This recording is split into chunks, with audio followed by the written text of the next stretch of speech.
नवीन गोष्टी नवी कहाणी आजी आजोबा नित्य सांगती गाती हसती दिशा दहाही आनंदाची नवी पर्वणी ज्ञान रंजन अशी ही खाणी झरा नेऊया श्रोत्यांच्या मनी अनुभव अनुभव. जनसेवा फाउंडेशन पुणे प्रस्तुत ज्येष्ठ नागरिकांचा रेडिओ आय रेडिओ अनुभव. राष्ट्रीय समाज रक्षा संस्था, सामाजिक न्याय व सबलीकरण मंत्रालय, भारत सरकार, मीडिया फॉर कम्युनिटी फाउंडेशन पुरस्कृत ज्येष्ठ नागरिकांसाठीचा आय रेडिओ अनुभव. प्रकल्प समन्वयक डॉक्टर आर श्रीधर आणि अलोक वर्मा. रेडिओ समन्वयक पूजा मुरादा, कौशल्या आणि साई सुधा. ज्येष्ठ नागरिकांच्या समस्या, प्रश्न आणि मार्गदर्शन यासाठी टोल फ्री एल्डर लाईन क्रमांक 14567 म्हणजेच 14567 यावर सकाळी 8 ते रात्री 8 या दरम्यान संपर्क साधावा. आमचा टोल फ्री क्रमांक पुन्हा एकदा ऐका. एल्डर लाईन 14567 म्हणजेच 14567.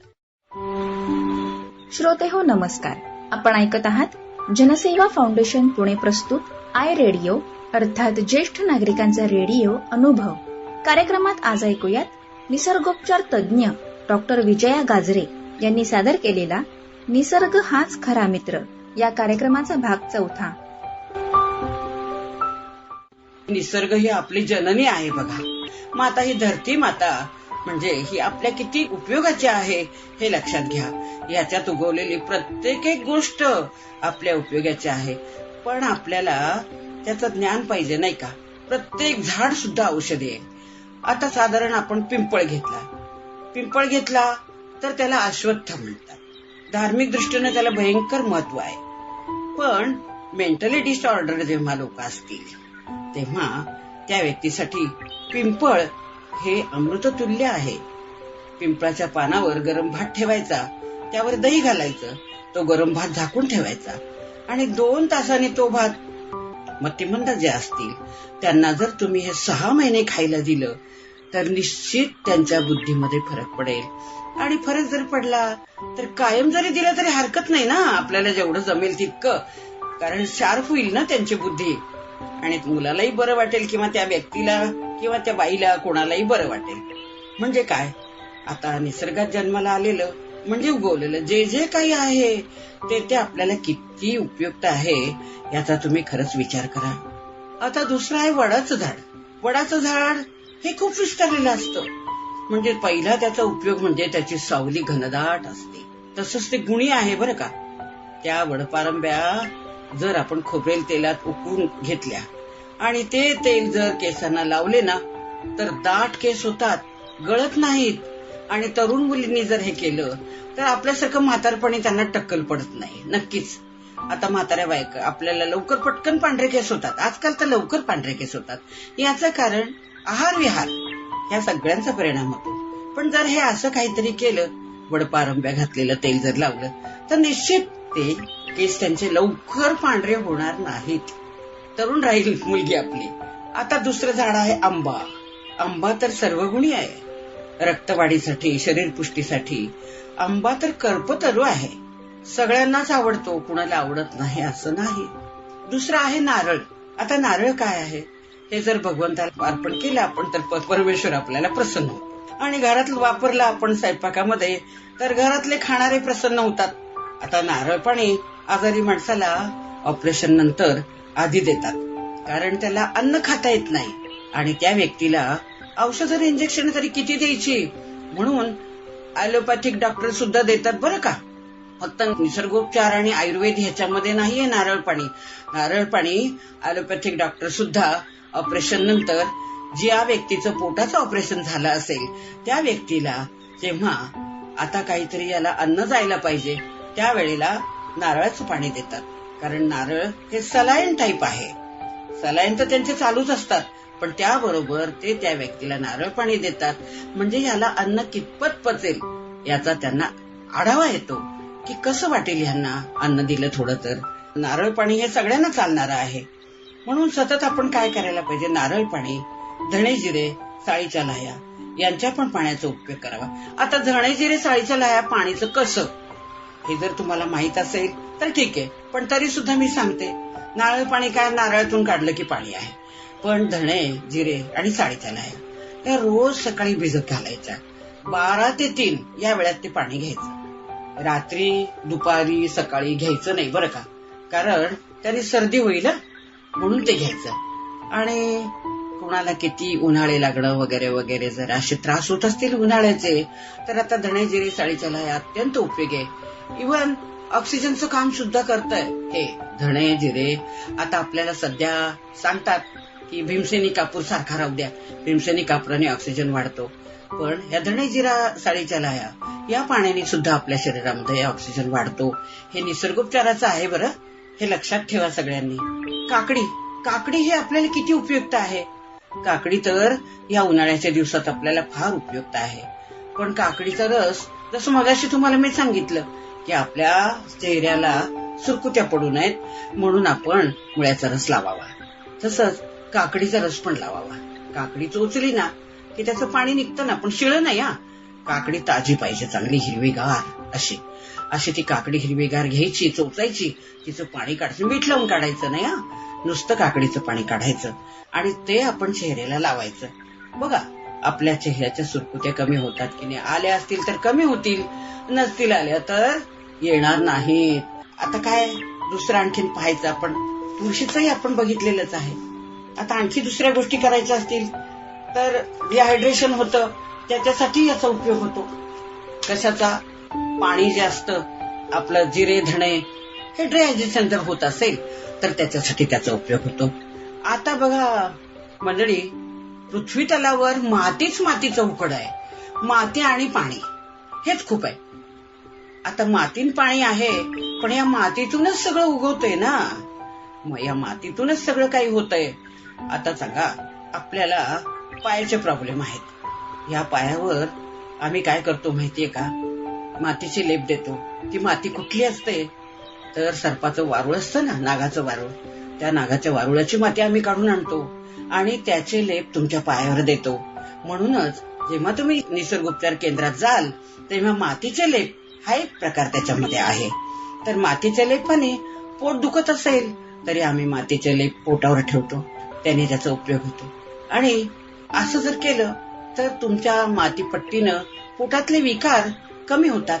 पायाला जो काही प्रॉब्लेम आहे त्याच्यावर जर आम्ही मातीच्या पट्ट्या ठेवल्या तर पायाचा प्रॉब्लेम कमी होतो. शिवाय आम्ही आणखीन एक काम करतो, एखाद्याचा जर त्याला व्याप हे झालेला आहे, उपाधी झालेली आहे की त्याचा हात हलतोय, कंपवात सुटलाय, मग अशा व्यक्तीचं कंपवात तर आपल्याला कमी करायचा. मग तो कमी करण्यासाठी आम्ही काय करतो, त्या व्यक्तीला मातीच्या टबमध्ये बसवतो, सातत्याने त्याच्या कपाळावर मातीचा लेप आम्ही देतो. मेंदूला सेन्सेशन येते आणि तो वेडा माणूस स्वतःचे आयुष्य जगू शकतो.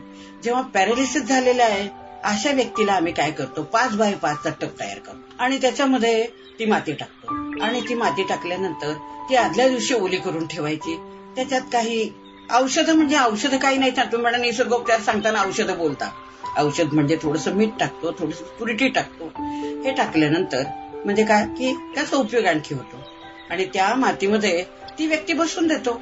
फक्त डोकं वर ठेवायचं आणि त्या चिखलामध्ये ती व्यक्ती ठेवायची. 3 ते 4 तास ती व्यक्ती चिखलात ठेवली ना, असं अल्टरनेट डेज करून घ्यायचं.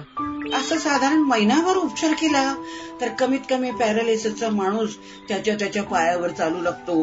त्याचा हात गेलेला असेल तर त्याच्या हाताचं कंप कमी होतो. हे आम्ही करू शकतो. निश्चित या निसर्गोपचाराचा इतका उपयोग खूप आहे. जेवढा निसर्गोपचार आपण जास्त करायचा प्रयत्न करू, पण पेशन्स हवाय. आता समुद्रकिनारी वाळू जी आहे ना, ती वाळू 5x5 टबमध्ये घालून, पण ती गरम वाळू करतो आम्ही जराशी. आणि त्या गरम वाळूमध्ये म्हणजे काय, व्यक्ती बघतो अगोदर, तरुण व्यक्ती आहे पण तिला पॅरालिसिस झालेला आहे. मग या व्यक्तीचं लवकर बरं व्हायला पाहिजे नाही का, मग त्या व्यक्तीला वाळूचा उपयोग जास्त उपयोगी पडतो. म्हणजे व्यक्ती बघून उपचार ठरवायचे असं असतं. सर्वांगालेप दिल्याने पोटाचा प्रॉब्लेम कमी होतो आणि मातीच्या पट्ट्या ठेवल्याने उपचार करता येतो. फार काय तर किडनीच्या प्रॉब्लेमसाठी मातीपट्टीचा अतिशय उपयोग होतो. मातीतच जन्माला आलोय आपण, मग तीच माती आपल्याला औषधी म्हणून उपयुक्त नाही का? मला सांगा. त्या मातीत उगवणारे ऊस, गहू, बाजरी सर्व धान्य आपल्या उपयोगाचे आहे ना. गहू हे तर पूर्णान्य आहे. आता बघा, कॅन्सर या रोगामध्ये एकदम रक्त अशुद्ध होऊन जातं. कॅन्सर म्हणजे कॅन्सर. काय? कॅन्सर हे नाव ऐकूनच माणूस कॅन्सर होऊन जातो. संपलं आता आपलं. पण तसं नाही, संपत नाही. तर काय आहे? त्याचं रक्त कमी होतं अंगातलं. मग त्यासाठी आपण काय करायला पाहिजे? तर गहू आदल्या दिवशी भिजत टाकायचे चमचाभर, आणि दुसऱ्या दिवशी 7 टोपले घ्यायच्या. पहिल्या टोपलीत पहिल्या दिवशी ते गहू टाकायचे, पेरायचे. म्हणजे दुसऱ्या दिवशी दुसऱ्या टोपलीत पेरायचे. असं 7 दिवस करायचं. आणि 8व्या दिवशी पहिल्या टोपलीतलं तृण हळूच कात्रीनं काढायचं, ते धुवायचं, आणि जमलं तुम्हाला तर मिक्सरमध्ये टाकायचं, किंचित पाणी टाकायचं, किंचितचा रस करायचा अर्धा कप. आता हे काही जमतच नाहीये आपल्याला, घाई खूप आहे. काय करणार? घरामध्ये सगळेच कामाचे आहेत, आपणच एकटं रिकामटेकडं होत. मग आपण काय करायचं? तर नुसतंच तृण काढायचं ते गव्हाचं, ते धुवायचं चांगलं, खाऊन टाकायचं. बघा, निश्चित त्याचा उपयोग होतो. त्याने रक्तवाढ होते आणि अंगामध्ये एक प्रकारची शक्ती निर्माण होते. बघा तर, करून पहा. बारीक केलं तर उत्तम आहे, फारच छान आहे. पण नाहीच होत असलं, पण आपल्याला उपाय तर पाहिजे. करणं तर जमत नाही म्हणून काय सोडून द्यायचं का? नाही, मार्ग काढायचं काम करत राहायचं माणसाने. रक्तवाढ होते. शिवाय डायबेटीस असणाऱ्या माणसाने शुगर कंट्रोल करण्यासाठी याचा उपयोग करून पाहावा. श्रोते हो, आत्ताच आपण निसर्गोपचार तज्ञ डॉक्टर विजया गाजरे यांनी सादर केलेला निसर्ग हाच खरा मित्र या कार्यक्रमाचा 4था भाग ऐकलात. अशाच माहितीपूर्ण कार्यक्रमांसाठी ऐकत रहा जनसेवा फाउंडेशन पुणे प्रस्तुत आय रेडिओ, अर्थात ज्येष्ठ नागरिकांचा रेडिओ अनुभव आय रेडिओ.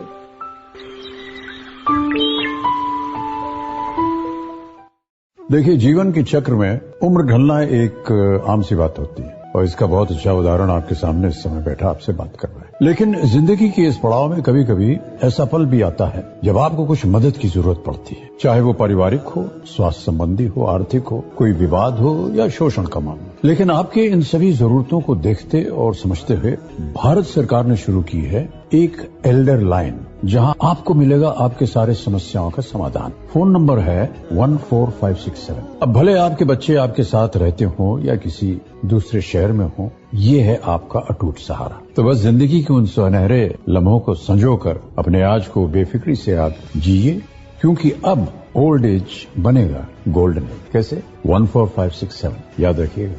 नवीन गोष्टी, नवी कहाणी, आजी आजोबा नित्य सांगती, गाती हासती दिशा दहाही, आनंदाची नवी पर्वणी, ज्ञान रंजन अशी ही खाणी, झरा नेऊया श्रोत्यांच्या मनी, अनुभव अनुभव.